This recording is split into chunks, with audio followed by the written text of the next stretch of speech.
Cœur de patrimoine, Cédric Decoeur.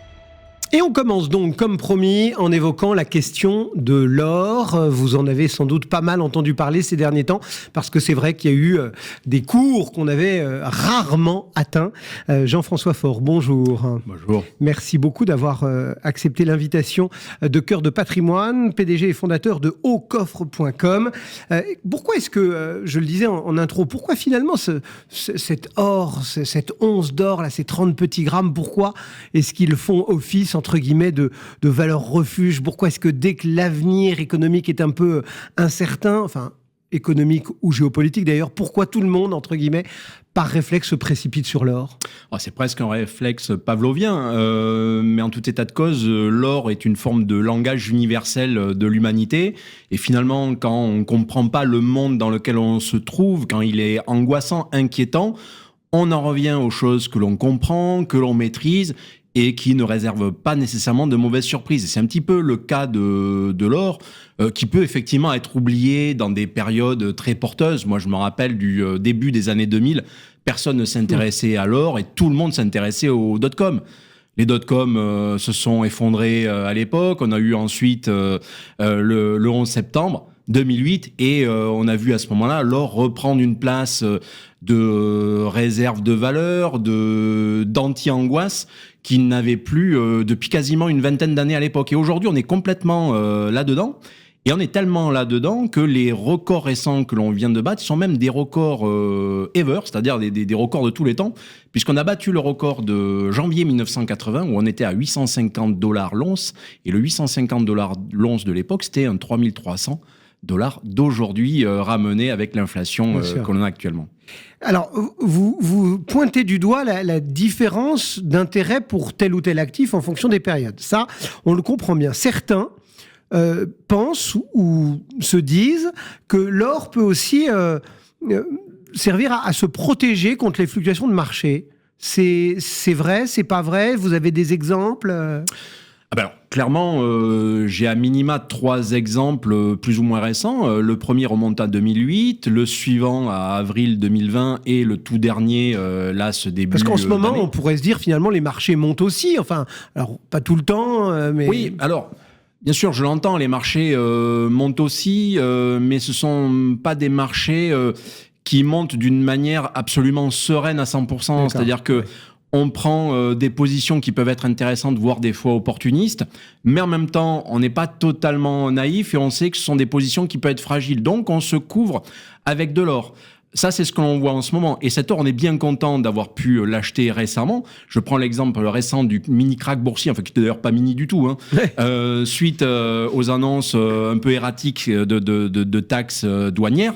Vous avez un marché qui s'effondre et en même temps vous observez le cours de l'or qui consolide pendant quelques jours, en fait clairement qui baisse, hein, pour ceux qui connaissent pas le terme. Et là ça veut dire quoi? Ça veut dire que c'est des gens, essentiellement d'ailleurs des robots de trading à 95% qui avaient acheté de l'or pour se couvrir et qui à ce moment-là le revendent en même temps que des positions plutôt très perdantes, par exemple des moins 15, des moins 20% sur par exemple du CAC, sur du SP500, etc. et qui vont l'équilibrer en revendant de l'or qui lui était plutôt gagnant de 20-30% en fonction de la période à laquelle il avait acheté. Et là, on voit un afflux massif d'or pendant une période de quelques jours qui permet à cet or de consolider, de reprendre des positions dessus. Donc c'est ça qu'il faut observer, c'est à la fois ces mouvements un peu micro à l'échelle d'une semaine et puis des mouvements un peu plus macro à l'échelle de mois, voire d'années. Et l'or aime bien jouer sur ces différents niveaux d'échelle. Alors, maintenant, question très concrète, Jean-François Faure. J'entends vos arguments et je me dis, tiens, oui, je veux avoir un petit peu d'or dans mon patrimoine. Comment je fais ? Il faut forcément que je revienne à l'ancienne avec des louis d'or, parce que le lingot, il faut déjà avoir les moyens, j'ai envie de dire. Qu'est-ce qu'il y a d'autre ? Il y a les valeurs minières, il y a des ETF. Enfin voilà, quels sont qu'est-ce qu'on peut choisir pour se dire, je mets... Tiens, X% d'or dans mon patrimoine. Bon, alors je suis un peu obligé quand même de tous les citer, parce que chacun a potentiellement un intérêt, mais tout dépend en face de qu'est-ce qu'on veut mettre en face. Je vais déjà parler de quelque chose qui n'a pas été évoqué, ce sont les bijoux. Alors, les bijoux ne sont pas intéressants si on doit soi-même les acheter, sauf pour se faire plaisir, parce qu'on va payer de la TVA de la façon. Mais si, par exemple, il vous arrive que l'on vous en offre, ou vous en héritez, eh bien, ces bijoux sont déjà une épargne en soi. Vous n'avez pas eu à la payer, donc vous n'avez pas eu à subir une perte sur ce que vous détenez. C'est-à-dire que vous recevez des bijoux, qu'est-ce qu'ils valent ? Ils valent la valeur de l'or qu'ils contiennent. Donc ça, c'est déjà une première épargne, et que limite, on ne vendra qu'en cas de coup dur, en toute cette cause. Moi, je pense ce n'est pas une bonne idée de les revendre immédiatement pour partir en voyage avec. Enfin, en tout cas, dans le contexte dans lequel on se trouve. Vous avez aussi de l'or on dira un peu dématérialisé, ce qu'on appelle l'or papier, par exemple les ETF. Les ETF, c'est très intéressant quand on est sur ce profil de personnes qui veulent, par exemple, en acheter le matin, je caricature à peine, pour le revendre à midi, ou au pire le revendre le soir, voilà. Ou d'autres modèles d'or qui peuvent être encore plus dématérialisés, des CFD, etc., qui vous permettent même de jouer l'or à la baisse. Ça peut être très intéressant, mais il faut être un peu plus averti, un peu plus professionnel. Et il faut savoir que la contrepartie n'existe pas toujours, voire même rarement, parce que dans le cas de ces supports papier dématérialisés, vos intermédiaires savent que dans 80% des cas, vous êtes perdant. Parce qu'ils vous connaissent, ils savent que vous êtes émotif, donc vous êtes plutôt perdant, et donc ils ne donnent pas une couverture maximale. C'est plutôt même, dans le cas des ETF, plutôt de 1 pour 300. Donc vous voyez, le compte n'y est pas nécessairement, mais c'est pas grave. On sait qu'on est sur une période de très court terme, donc ça peut être intéressant si on veut jouer le 0,5% de gain dessus. Après, vous avez les fameuses minières, et ça, c'est vrai qu'il faut en parler un petit peu, sauf que les minières, on n'est pas là pour jouer le cours de l'or. En fait, les minières, on est plutôt là pour jouer des entreprises, des industries, dont effectivement le cœur d'activité est l'or, mais pas que d'ailleurs, souvent il y a des métaux qui sont associés, l'argent métal, le cuivre, enfin tout ce qui se trouve en même temps que de l'or. Et là, on va plutôt jouer la santé de certaines entreprises, les évolutions dans le temps que l'on prévoit pour elles. D'ailleurs, qui sont souvent des entreprises étrangères, anglaises, oui, systématiquement, les françaises n'existent plus. Et sans donner de conseils, là, il vaut mieux plutôt s'intéresser quand même au top 5, les Newmont, etc., qui vous permettent quand même d'avoir des sociétés qui aujourd'hui ont quasiment réglé leurs problématiques de passage à la transition écologique, qui sont pour certaines... cette problématique-là. Ah oui, c'est une grosse problématique, et certaines sont quasiment au bord des fois de la faillite à cause de ce genre d'enjeux qu'elles n'ont peut-être pas pu régler, ou elles sont au milieu du gué, etc. Donc là, les géants, eux, ont passé à peu près le cap. Donc voilà, on rentre dans quelque chose qui peut être intéressant, mais là encore, c'est pas vraiment l'or, c'est plutôt des entreprises. D'accord. Et donc pour finir, on va parler de l'or physique. Voilà, c'est peut-être l'or. Donc ce sont les pièces de collection entre guillemets. Alors moi, je vais pas parler de pièces de collection parce que c'est encore autre chose. Les pièces de collection, c'est vraiment dans cette logique de collection, c'est-à-dire que vous allez acheter, je sais pas, une base or 100 francs. Ok, alors c'est une pièce de collection. Elle vaut facialement à peu près 2500 euros. Et vous avez dedans peut-être 1000 euros, même pas 1000 euros d'ailleurs, vous avez 500 euros d'or, puisqu'elle a à peu près le même poids qu'un Napoléon. Donc là, ça, c'est la vraie pièce de collection qu'on achète pour se faire plaisir. Bon. C'est un peu comme les œuvres d'art. Mais c'est pas de celle-là dont moi je vais parler. Moi, je vais plutôt parler des pièces qui sont finalement courantes, qui valent à peine plus que l'or qu'elles contiennent. Et là, on va plutôt parler de Napoléon 20 francs, les souverains britanniques, les pièces internationales qui circulent plutôt bien, donc les Krugerrand, les Eagle américains, Maple Leaf, etc. Même des pièces qui peuvent être frappées par des acteurs privés. Nous-mêmes, d'ailleurs, on en fabrique, les verres à valeur, par exemple. Donc voilà, ça, ce sont des choses qui peuvent être intéressantes parce que le poids de l'or est à peu près respecté dans son prix. Et ça, c'est pas mal. Et sur le coup, notamment par rapport aux lingots, qui est un vrai sujet, parce que des fois, il y a des gens qui ont les moyens d'acheter des lingots, mais ce n'est pas parce que vous avez la possibilité ou les moyens que vous devez le faire. Le problème du lingot, c'est qu'aujourd'hui, on va dire, allez, pour résumer, il est à peu près à 100 000 euros. Mais ces 100 000 euros, peut-être que dans 10 ans, c'est 200 000. Est-ce que vous avez vraiment, à un moment donné, envie de vous rendre liquide sur une valeur aussi importante ? Mais on ne peut pas le fractionner. Mais non, on ne va pas le couper avec un couteau à beurre, quoi. Donc là, c'est pas Et certains proposent des lingots plus petits, des lingotins, etc. Alors là, effectivement, mais là, on aborde le pire du pire. D'accord. Puisque les fameux mini-lingots que vous appelez lingotins, mais c'est une marque, ces mini-lingots, vous avez le pire des deux mondes. C'est-à-dire que lorsque vous les achetez, qui sont plus ou moins neufs, vous payez la façon sur ces produits. Ah. Donc comme ils sont petits, et plus c'est petit, plus c'est cher dans ce genre de milieu, parce qu'il faut les fabriquer, il faut les frapper, et que vous frappiez ou que vous couliez quelque chose qui fait 10 grammes ou qui fait 1 kilo, globalement, c'est à peu près le même travail, voire même des fois, c'est pire, plus c'est petit. Donc là, vous allez payer ça très cher. Sauf que quand vous le revendez, comme les lingots, c'est plutôt du no brand, c'est-à-dire la marque, personne ne la connaît, tout le monde s'en fiche, quoi. Autant Napoléon, on voit à peu près, il n'y a pas de directeur marketing du Napoléon, Mais globalement, quand ça a été frappé, ils ont bien fait le boulot. Aujourd'hui, sur les lingots, on ne sait pas vraiment pourquoi plutôt celui-là plutôt qu'un autre. Et donc, vous n'avez pas cet effet de marque. Comme vous n'avez pas cet effet de marque, à contrario, quand vous allez le revendre, personne ne désire spécifiquement votre mini lingot.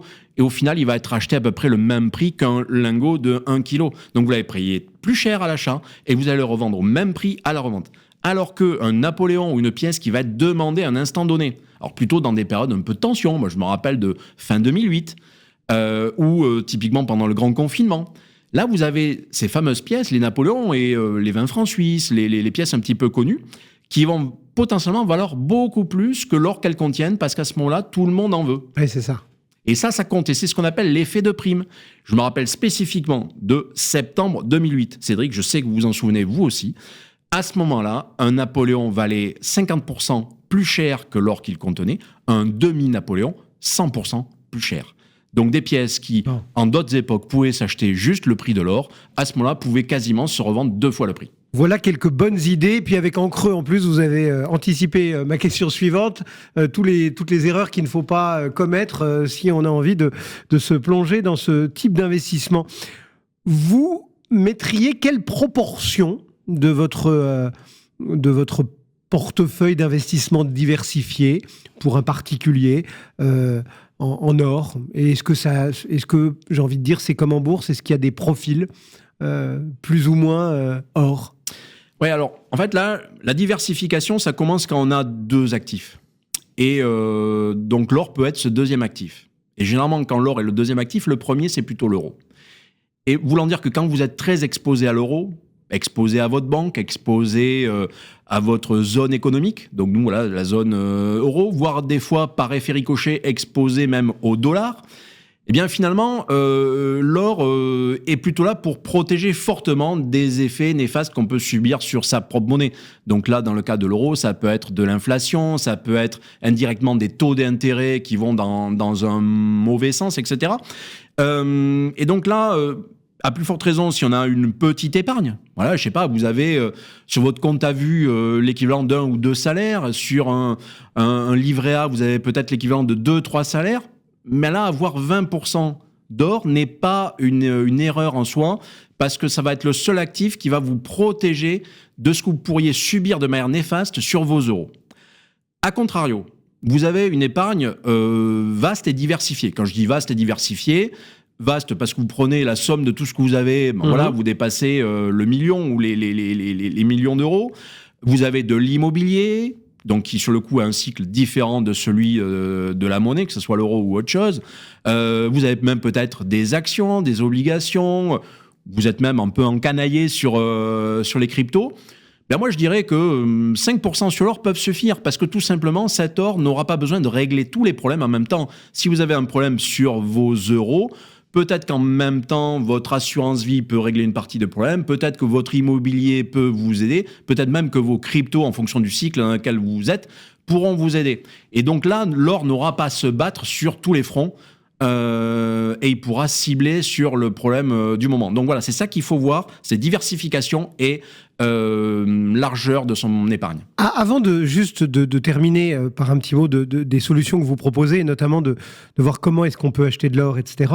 Vous venez de parler des cryptos. En un petit instant, on dit souvent, tiens, le Bitcoin, par exemple, c'est l'or des millennials, etc. Comment est-ce que vous le percevez, vous, ce Bitcoin, ces cryptos, cette blockchain, Alors moi, le Bitcoin, je le perçois très bien et j'en fais même une distinction par rapport aux autres cryptos. Parce que pour moi, le Bitcoin, dans ses fondamentaux, alors il n'a pas la matérialité de l'or, on est bien d'accord, parce qu'il n'a pas une nature matérialisée, il n'a pas une matérialité physique. Pour autant, moi, je le considère tangible, puisque lui, ce n'est pas une résolution chimique ou physique qui fait sa nature exceptionnelle, c'est la résolution d'une équation mathématique qu'aujourd'hui, en l'état, on n'est pas capable de casser. Donc ça a un vrai intérêt qui, d'ailleurs, crée une forme de point commun avec l'or, y compris sa nature un petit peu rare dans le futur. Donc il y a quelques éléments intéressants. Pour autant, le Bitcoin est jeune, et acheter du Bitcoin aujourd'hui, c'est comme si on avait acquis de l'or il y a 5000 ans, c'est-à-dire on est un peu au début. Il faut laisser les choses se stabiliser et je pense qu'il s'écoulera encore quelques années avant que l'on puisse ramener la valeur du Bitcoin à une volatilité acceptable. Et je dirais une volatilité acceptable, c'est la volatilité d'une devise. Prenez la livre sterling, par exemple, elle a une volatilité assez proche, par exemple, de celle de l'or. Mais tout simplement, ce sont des monnaies ou des quasi-monnaies. Bien, le jour où le Bitcoin est à ce niveau-là, ça sera très intéressant parce qu'on pourra se dire, voilà, il est rentré dans cette classe d'actifs que sont les devises ou les monnaies et on pourra, entre guillemets, le détenir comme tel. Aujourd'hui, c'est encore un petit peu tôt, mais pour autant, c'est un petit peu tôt. N'est-ce pas maintenant qu'il faut se prendre le risque? Exactement. Et voilà, même s'il a déjà beaucoup monté, etc. Oui, mais où est le plafond? Bon, on termine juste avec Au Coffre, parce que quand on veut acheter de l'or, on le sait, alors ici à Radio Patrimoine, on est tout à côté de la bourse et de nombreuses échoppes dans lesquelles on peut acheter de l'or, mais voilà, les gens parfois se posent la question, mais pourquoi celle-ci, pourquoi pas telle autre, pourquoi est-ce que le prix n'est pas exactement le même, pourquoi est-ce que le prix à l'achat est pas le même que celui à la vente, enfin voilà. Vous, qu'est-ce que vous proposez exactement quand un auditeur qui nous aura entendu ce matin et qui se dira tiens, je suis assez convaincu, mais alors comment je fais pour acheter de l'or, que ce soit des ETF, que ce soit des minières, que ce soit des pièces, enfin voilà. Qu'est-ce que vous proposez vous chez Au Coffre? Nous aujourd'hui, comment vous accompagnez les investisseurs? Alors nous aujourd'hui dans une posture qui veut mélanger deux univers et de la meilleure manière possible, en tout état de cause, ça fait 15 ans qu'on tente d'y arriver, c'est de mélanger le digital pour l'aspect transactionnel. Et moi, quand j'ai imaginé le service Au Coffre, là on était en 2006-2007, moi c'est ce qui me manquait à l'époque, c'était un service digital qui permette d'acheter de l'or physique dans des bonnes conditions, quelle que soit l'heure de la journée ou même de la semaine, et que l'on n'ait pas de problème au moment de la revente. Et qu'entre les deux, on puisse avoir prouvé la date, la valeur d'achat, enfin plein de choses qui comptent dans le monde de l'or et qui sont des fois un petit peu compliquées en boutique. En tout cas, ça avait été mon constat à l'époque. Et moi, qu'est-ce que j'ai constaté aussi, et là j'en reviens à l'histoire du grand confinement, c'est que quand vous avez une forme de blackout un petit peu intense, à cette époque-là, typiquement, les boutiques étaient fermées. Donc vous ne pouviez ni acheter, ni surtout vendre. Vous étiez chez vous, vous ne pouviez même pas sortir. Et puis si vous aviez voulu sortir pour aller dans votre banque, accéder à la chambre forte où il y avait vos pièces et vos lingots, qui étaient bien vos pièces et vos lingots, mais cette chambre forte était fermée. Or, l'or, on ne l'achète pas juste dans l'optique de l'acheter, on l'achète pour le revendre de la meilleure manière au moment le plus compliqué qui soit. Et ça peut être en plein confinement. Et ça peut être justement en plein confinement. Et c'est là où justement des services comme Au Coffre, et on a quelques confrères aussi, où on a pu montrer en fait la totale plénitude d'un service comme le nôtre, c'était de pouvoir agir au moment où tout le reste n'était plus envisageable. Et c'était vraiment, nous, la réponse qu'on voulait apporter. C'est 24 heures sur 24. Vous pouvez acheter et vendre de l'or physique qui est stocké en coffre de haute sécurité, audité même par nos clients, par des auditeurs externes. Donc, l'idée, c'est bien de prouver aussi que l'or est là. Que l'or est là, oui. Exactement. Merci beaucoup Jean-François. Merci Cédric. Jean-François Faure, aucoffre.com, dans Cœur de Patrimoine. Nous on continue sur ce numéro quasi spécial diversification, puisque dans un instant, on s'intéresse au marché de l'art. Cœur de Patrimoine, Cédric Decoeur.